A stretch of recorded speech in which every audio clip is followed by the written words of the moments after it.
Ask anyone who's been doing something for nearly 40 years why they do what they do. Chances are they'll say it's because they love it. That's not much different from Montu, who goes by the one-name moniker and has been selling books on the 2400 block of Georgia Avenue for almost 4 decades.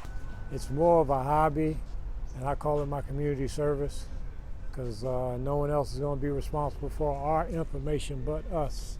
We got to know our history, so it won't be a mystery. The 68-year-old independent bookseller from New Jersey got his start after his older brother introduced him to books from what he described as the awareness movement of the 1960s and 70s. When he first arrived in Washington, D.C., drivers could park along both sides of Georgia Avenue. He set up shop just outside of Jamaican restaurant Negil and recalls there being a healthy appetite for books by and about Black people. Some of his most popular titles at the time included The ISIS Papers by Francis Cress Welsing and The Miseducation of the Negro by Carter G. Woodson. Both still hold up today alongside some of his other bestsellers, 48 Laws of Power and Anything by Bell Hooks or Toni Morrison. But while some things have stayed the same, Montu says much has changed since he first started selling books.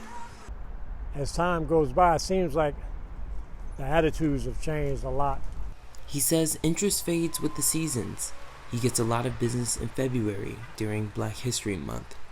Still, Montu spends his weekends selling books at a Baltimore flea market and continues to make the nearly hour-long drive to Howard's campus 3 to 4 days a week.